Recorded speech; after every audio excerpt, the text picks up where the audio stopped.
Et bonjour la team Colo, j'espère que tout le monde va bien. Alors je le sais, en ce moment, je vous mets beaucoup moins de vidéos sur ma chaîne YouTube, mais j'avoue que là, j'ai beaucoup moins de temps pour faire ça en ce moment et même beaucoup moins l'envie puisque il fait chaud et tout. Je suis moins à me dire, tiens, je vais me poser, je vais colorier. J'ai plus envie soit de bouquiner, d'aller à l'extérieur, voire même de me tanner complètement. Voilà, un peu de musique dans les oreilles, je me pose et je suis tranquille avec un verre rempli de glaçons parce que j'adore ça, me prendre en été des verres pleins de glaçons pour essayer de me rafraîchir. Mais voilà, du coup, je colorie beaucoup moins. Je prends quand même là un petit moment pour vous montrer ce que j'ai pu réaliser avec ma fille, donc dans le livre Tarot à colorier. Je vous l'ai présenté il y a très longtemps maintenant, enfin il y a un bon moment. C'est donc un livre dans lequel vous allez retrouver des cartes de tarot que vous allez pouvoir mettre en couleur et qui après vous permettront donc d'avoir votre tarot et de vous tirer donc les cartes. Je l'avais acheté moi à ce moment-là chez Cultura. Il était alors absolument pas dans le rayon des livres de colo et tout comme ça. Il était dans le rayon plus zen, méditation, trucs du genre. Là où vous avez aussi des packs de cartes de tarot ou de tout ce qui va être les cartes divinatoires, les choses comme ça. Enfin voilà, c'était dans ce côté-là. Ce livre donc... Il coûte 17,95 €, voilà. Et donc, comme ils vous le disent, vous avez 24 pages d'explications pour ce tarot de Marseille, 40 pages de cartes pré-imprimées et pré-découpées que vous n'aurez plus qu'à colorier. Voilà. Donc là, c'est réalisé par Céline Camoun et Elodie Ashansi. Je ne sais pas si je prononce bien, mais bon. Et c'est aux éditions Le Lotus et l'Éléphant. Donc... ça se présente sous un format de livre, mais quand vous l'ouvrez, alors bon, vous allez avoir donc une partie vraiment livre avec l'intro. On vous montre les différents symboles, en quoi ça consiste. Donc ce qui est coupe, bâton, je crois que c'est les deniers et tout ce qui est épée. On vous explique donc chaque carte, ce qu'elle va représenter, hein. Voilà, donc là, par exemple, c'est tout ce qui est bâton, les deniers, les coupes et donc les épées, voilà. Et ensuite, vous allez avoir une partie avec les cartes. Donc, comme vous pouvez le voir, moi là, il en manque une. Vous avez votre petite carte qui est quand même assez solide puisque c'est cartonné, c'est assez épais. Vous aurez votre carte, elle est pré-découpée et puis à l'arrière, voilà, c'est ça, ça se présente comme ça. Donc, vous pouvez la mettre en couleur facilement, vous pouvez utiliser des tas de choses pour la mettre en couleur. Moi, je vais vous dire, j'ai utilisé des tas de techniques différentes et voilà, vous choisissez les cartes que vous voulez faire dans l'ordre que vous voulez et puis vous n'avez plus qu'à les mettre en couleur. Donc voilà, elles sont regroupées en fait, tout ce qui est bâton ensemble, tout ce qui est coupe ensemble. Je vais essayer de vous trouver. Vous avez donc tout ce qui est denier, tout ce qui est coupe, tout ce qui est bâton. Chaque catégorie est regroupée. Est-ce que j'arrive là à ouvrir? Voilà, donc là par exemple les coupes. Et puis voilà, vous allez avoir de quoi faire votre tarot. Donc c'est vraiment très sympa et à chaque fois vous avez donc les têtes d'abord. Donc là on est dans la catégorie épée et ensuite vous avez vous avez le reste des cartes, voilà. Donc rien de bien compliqué, vous choisissez votre carte et vous la mettez en couleur. Donc je l'avais expliqué dans la vidéo où j'avais présenté ce livre. C'est donc un projet que j'ai avec ma fille, c'est-à-dire qu'on le réalise ensemble. Dès qu'on va se plonger dedans, on prend chacune une carte, même si ce n'est pas dans la même catégorie. Elle peut très bien prendre une carte bâton et moi une carte coupe, il n'y a aucun souci. On prend chacune une carte qui nous inspire. On la met en couleur en même temps. Et puis voilà, petit à petit, on veut former ce tarot. Et moi, ce que je veux, c'est que plus tard, ma fille puisse le garder. Voilà. Que ce soit un tarot divinatoire, un tarot de Marseille qu'elle aura pour elle, qu'elle gardera en souvenir et qu'on aura mis en couleur toutes les deux. Bon, je dois vous avouer que ça fait quand même un bon moment que je l'ai, ce livre, enfin qu'on l'a du moins. et qu'on n'a pas énormément avancé dedans. Mais bon, comme je l'avais dit lors de ma présentation du livre, je vous montre petit à petit où on en est. Donc là, bah voilà, je vais vous montrer ce que pour le moment on a mis en couleur. Bon, je vais vous le laisser là, comme ça, hop. Donc, j'ai mis tout ça, moi, dans une de mes boîtes Faber, hein, de chez... C'était quoi? C'était les Pitt Pastel qui étaient dedans, enfin une partie. Donc voilà, j'ai regroupé ça là-dedans. Hop.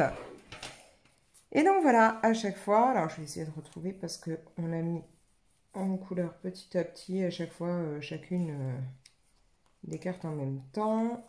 Je ne sais plus trop comment on l'avait fait, mais voilà, bon bref.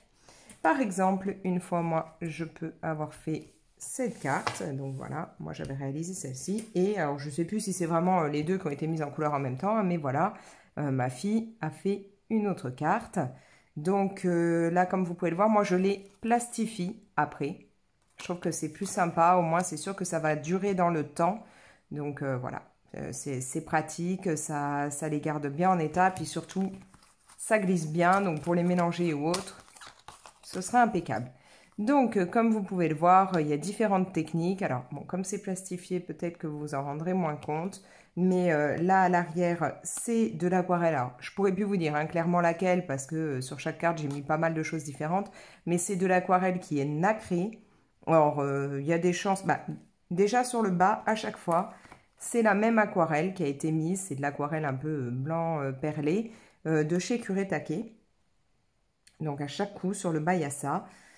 C'est ce qu'on rajoute, hein. Alors on voit un petit peu moins du coup ce qui est écrit, mais c'est pas très gênant non plus. On voulait pas laisser ça comme ça direct neutre comme c'était.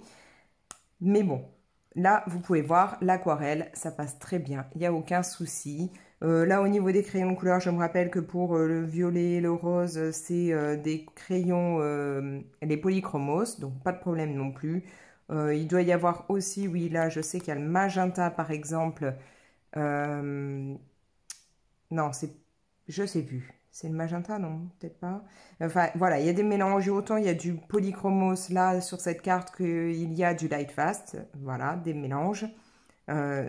J'ai aussi mis, par exemple, là, le pentacle. Il est en stylo gel Ling Shine. Enfin, je sais jamais comment on prononce. Alors oui, d'ailleurs, au niveau de ces stylo gel dont je vous parle souvent, que j'ai acheté moi à un moment sur Amazon, au départ, ils ne sont pas cher, moi je les adore, franchement j'en suis fan, je vous en parle très souvent, mais je viens d'apprendre il y a peu de temps par une abonnée qu'autant il est écrit désormais qu'il y a je crois aux alentours de 2 € de frais de livraison. Alors à savoir que déjà moi quand je les avais eus, il y avait juste le prix des stylos, il n'y avait même pas de frais de livraison, c'était gratuit. Maintenant il y a 2 € et des bricoles je crois, il me semble que c'est ça, c'est pas élevé mais voilà il y a des frais de livraison. Mais donc, cette abonnée m'a expliqué qu'elle les avait commandés, qu'elle avait payé donc les frais de livraison et qu'elle s'est retrouvée avec, je crois, un truc comme 8 ou 9 € il me semble qu'elle m'a dit, de frais de douane. Alors là, j'ai halluciné quand elle m'a dit ça parce que moi, au moment où je les avais eus, alors ça remonte hein, parce que je crois que je les ai eus pour novembre ou décembre de l'année dernière, donc pour mon anniv ou pour Noël. Moi, non seulement il n'y avait pas de frais de livraison, mais en plus, je n'ai absolument pas eu de frais de douane. Donc là, se retrouver avec les 2 € et des bricoles de frais de livraison, plus au moins 9 € de frais de douane ou un truc comme ça, je trouve ça mais incroyable, surtout pour un lot de quelques stylos, je sais plus s'il y en a 8 ou 10 quoi, mais qui valent pas grand chose au départ. J'ai halluciné. Alors, c'est des stylos que je conseille, mais surtout, si jamais vous voulez les acheter, faites attention à ça. Vérifiez d'où ils viennent ou autre. Actuellement, bah, disons sur Amazon, ça a l'air d'être ça. Maintenant, on se tape des gros frais de douane, des frais de livraison et tout. Donc, bon, je vous mettrai toujours le lien si vous voulez voir. Mais si vous les prenez, faites attention parce que vous risquez de vous retrouver du coup avec des frais qu'il n'y avait pas du tout comme moi je les ai pris. Voilà. À moins que vous parveniez à les trouver par ailleurs. Donc c'est pour ça que je vous dis, je vous mets encore le lien dans la description, comme ça vous pouvez voir ce que c'est et essayez peut-être de regarder si vous les voulez, s'il n'y a pas moyen de les trouver ailleurs pour ne pas vous taper tous ces frais. Voilà, bon, ça c'était une petite parenthèse, mais je vous en parle parce que donc là c'est mon stylo gel Ling Shine qui est noir et qui a, ouais, alors avec le côté plastifié, non seulement vous avez le téléphone qui reflète, mais c'est pas génial. En fait, il y a des paillettes, un petit côté argenté brillant dans ce stylo gel, donc j'aime beaucoup. Voilà. Donc là, comme je vous dis, autant vous avez du stylo gel, vous avez de l'aquarelle, vous avez du crayon de couleur. Là, en blanc, alors c'est possible que ce soit du signaux Uniball. Et puis sur toutes les cartes, à chaque fois, normalement là vous avez déjà un liseré noir, enfin un contour noir, mais nous on le repasse avec du Posca ou de l'Artistro noir. Donc voilà, ça c'était une de mes versions. Et donc ma fille, elle, très souvent, elle va utiliser des crayons de couleur aquarellables pour faire ses cartes. Voilà, je vais peut-être essayer de vous approcher un petit peu. Ce sera peut-être mieux, voilà. Donc le crayon de couleur aquarellable aussi passe très bien, il n'y a pas de souci, hein, comme vous pouvez le voir, aucun problème. Vous pouvez mettre un peu ce que vous voulez, de l'aquarelle, du crayon aquarellable, du stylo gel, de l'artistro, du Posca, du feu, de ce que vous voulez, il n'y a pas de problème. Ça résiste. Donc voilà, un petit lot de cartes qu'on avait fait. Donc moi, valet de denier, elle, le roi de denier. Ensuite, on a aussi réalisé, voilà, ces cartes-là. Donc là, on est dans les deux cartes, on part du côté de ce qui est épée. Donc encore une fois, là, ma fille, je pense qu'elle avait dû utiliser des crayons de couleur aquarellables. Potentiellement peut-être même de l'aquarelle, là, sur l'arrière, c'est possible. Et comme vous pouvez le voir, encore une fois, hein, il n'y a pas de souci. Vous avez la carte qui résiste sans problème. Donc, vous pouvez vous éclater. Voilà, comme toujours, il y a justement sur l'arrière de l'aquarelle. Donc, encore une fois, là, on doit être sur de l'aquarelle nacrée. Hein. Je pense que là, on doit être sur très certainement les aquarelles Paul Rubens. Je sais que là, il y a, pour ce qui rend un peu gris, des crayons Light Fast. Il y a, alors, ouais, vous n'allez pas franchement le voir, je pense. Ouais, si, peut-être. Tout ce qui est étoile ou même là, le cœur, la petite étoile qui est là, les étoiles qui sont autour, c'est encore mes stylos gel Link Shine. Donc, ce dont je viens de vous parler et où je vous mets en garde donc sur tout ce qui est frais. Puisque vraiment, là, je trouve ça incroyable qu'on ose faire ça sur des stylos gel de base, mais bon. Après, je sais plus, j'ai pas regardé là ces derniers temps d'où ils viennent. Peut-être que même c'est Royaume-Uni ou tout comme ça, j'en sais rien. Mais bon, faire passer 9 € de frais de douane pour des stylos, c'est abusé. Mais bon, voilà. Donc là, voilà, deux cartes encore qu'on avait mis en couleur en même temps. Après, en général, très souvent, on essaye de faire les têtes en même temps et et puis le reste en même temps. Donc là, encore une fois, on avait réalisé chacune une carte version tête. Donc moi, le roi de bâton, ma fille, elle a fait la reine de coupe. Alors moi, je sais que celle-là, je l'avais faite en fait un soir pendant c'était un live de... Qui c'était? Colorisera? Ouais, je crois. Donc qui était très sympa. Et donc moi, j'avais mis cette carte-là en couleur. Donc là, vous avez encore une fois de l'aquarelle autour, mais vous en avez aussi... ici, donc toujours, hein, je pars sur de l'aquarelle nacrée brillante. Qu'est-ce que vous pouvez avoir d'autre? Il y a du crayon de couleur, bien entendu. Les étoiles, c'est encore de l'aquarelle. Dans la couronne aussi, ouais, là, c'est vraiment crayon de couleur et aquarelle. Voilà. Ici, je pense qu'elle est encore partie sur du crayon de couleur aquarellable, à mon avis. Par contre, ce coup-ci, le fond, ce n'est pas de l'aquarelle. Et comme vous pouvez le voir, hein, elle commençait, là, ma fille, à essayer de faire un petit peu des effets de lumière sur ce qui est visage ou autre. Elle commençait tout doucement là, et puis à apprendre le couche par couche. Donc voilà. Après, hop, là alors on a une carte de bâton, une carte pour les épées. Encore une fois, hein, on part sur, alors moi un fond avec de l'aquarelle. Ça doit être là, ouais, c'est encore les Paul Rubens, hein, il y a des chances. Différents crayons. Il y a de l'artistro blanc, donc on continue, hein, toujours le contour est fait de la même façon, avec de l'artistro ou du Posca noir. Là, chez ma fille, alors je ne pense pas, ouais, là ça doit pas être du crayon aquarellable, c'est d'autres crayons de couleur. Et elle a fait en fait sur le fond, donc elle a d'abord coloré son fond, et elle a rajouté des points un peu brillants. Alors, je ne sais plus du tout avec quoi elle les a fait, mais en tout cas, ouais, ça a un côté brillant quand on bouge la carte. Et donc, encore une fois, pas de souci, ça traverse pas. Bon, la carte est un petit peu sale Mais ça, c'est quand elle a été faite, à force d'être posée sur une surface ou autre qui était peut-être pas très propre, ça l'a un peu sali. Mais ce n'est pas la couleur en elle-même qui a traversé. Hein. Voilà. Et donc, les dernières qu'on a faites il n'y a pas si longtemps que ça, enfin, il y a un petit moment quand même, mais c'était pendant le live que je vous ai fait. Ce sont celles-là. Alors, elles ne sont pas encore plastifiées. Je voulais le faire là tout à l'heure et impossible de remettre la main sur ma plastifieuse. Je ne sais pas où elle a été rangée, il faut que je la retrouve. Celles-ci, oui, ce sont celles qu'on était en train de mettre en couleur pendant le live. Il faut vraiment que je prenne un moment pour me mettre à faire d'autres lives, puisque j'en ai pas encore fait. Ici, moi, je me rappelle avoir utilisé à la fois du crayon luminance, il y a du light fast, surtout pour ce qui est de tout ce qui va être noir, là, les cheveux et tout. Vous avez de l'aquarelle encore une fois. Il y a beaucoup de stylos gel différents.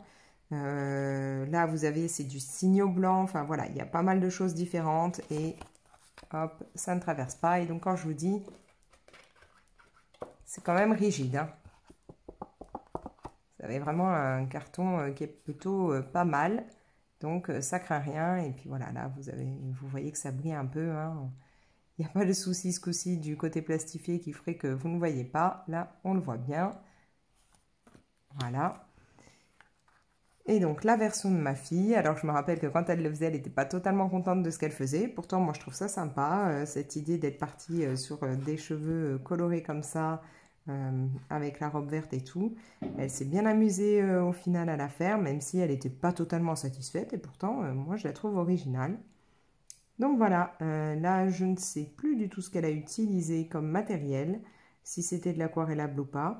Mais c'est très sympa, en fait, de se dire qu'on fait ça ensemble. À chaque fois, on réalise une carte ensemble. Et puis, petit à petit, on se crée notre tarot. Donc là, comme vous pouvez voir, on en a déjà fait 2, 3, 4, 5, 6, 7, 8, 9, 10. Bon, c'est pas énorme, hein, sachant que combien je vous ai dit qu'il y en avait. Je sais même plus combien il y a de cartes dans le tarot. Ouais, il y a 40 pages, mais donc ça fait beaucoup plus de cartes. Ouais, il y a 78 cartes. Bon, on en a encore pour un moment, mais c'est très agréable de faire ça. Et puis surtout, comme je vous dis, une fois plastifié, là, comme vous pouvez le voir, les cartes, elles auront tendance à accrocher, puis ça risque d'abîmer la couleur à force et de se reporter les unes sur les autres. Alors que si vous plastifiez, c'est nickel, ça glisse, impeccable. Et puis, ça va bien les protéger et les rendre encore plus solides. Hein. Donc voilà, si ça vous tente de vous créer votre propre tarot, n'hésitez pas à vous procurer ce livre, à faire ça soit juste vous, soit avec vos enfants ou avec des amis ou même avec votre chéri s'il est motivé à colorier. Voilà. Et puis, vous trouvez ce livre dans les Cultura, il n'y a pas de souci. Je sais qu'il y est sur Amazon, je vous mets ça dans la description. Enfin, du moins, il y était jusqu'à dernièrement. Là, j'ai pas vérifié, mais bon, jusque-là, il y était, donc il n'y a pas de raison. Vous pouvez vous le procurer, je pense, hein, dans d'autres magasins, genre peut-être même la Fnac ou autre. Bon, à voir. Mais voilà, c'est très sympa. Et combien je vous ai dit, je crois 17 € et des bricoles. Hein. Ouais, 17,95 €. Donc, vous faites votre jeu à votre image pour moins de 18 €. Donc, c'est plutôt sympa, quoi. Voilà. Vraiment, moi, c'est un projet qui me tient à cœur, que je veux continuer avec elle. Et puis, qu'on puisse s'éclater à se faire le jeu nous-mêmes et qu'après, elle puisse le garder pour elle plus tard. Voilà. Bon, ça faisait un petit moment qu'il fallait que je vous montre tout ça. Ça y est, c'est fait. Et je vais essayer là petit à petit de refaire une ou deux vidéos de temps en temps, mais vous savez, c'est l'été, j'ai tendance à faire autre chose dans ces périodes-là, donc ça va être plus léger au niveau des vidéos, mais ça viendra quand même, hein, il y en aura. Maintenant, je ne sais pas si vous êtes au courant, hein, mais j'ai lancé un challenge aussi que vous pouvez faire actuellement, qui donc consiste en 7 catégories de coloriage basées sur des films des années 80-90. Il y a donc 7 catégories, vous n'êtes absolument pas obligé de faire toutes les catégories, hein. Vous faites un colo dans une ou dans deux catégories, c'est déjà sympa. Vous pouvez aller voir, il y a la vidéo hein, déjà de poster sur ma chaîne YouTube, donc vous aurez tout ça en info et vous avez jusqu'au 31 août pour réaliser tout ça, donc n'hésitez pas si ça vous tente, allez-y et puis pourquoi pas si vous avez ces cartes à colorier, je suis sûre qu'il y a moyen de faire rentrer certaines cartes dans les catégories de ce challenge, donc pourquoi pas partir là-dessus. Voilà. Sur ce, moi je vais vous laisser. N'hésitez pas à commenter la vidéo. Dites-moi si vous, c'est un concept qui vous plaît, qui vous parle, si vous l'avez ou si vous en avez d'autres dans ce genre-là, parce que je crois qu'il y en a d'autres qui sont sortis depuis. N'hésitez pas à me dire tout ça en commentaire. Vous pouvez bien entendu liker la vidéo, ça fait vivre la chaîne. Pourquoi pas partager cette vidéo. Et puis bien entendu, si ce n'est pas encore fait, n'hésitez pas à vous abonner. Et si c'est le cas, pensez à activer la petite cloche, comme ça vous êtes prévenus quand je poste une nouvelle vidéo. Allez, moi je vous laisse. Ciao!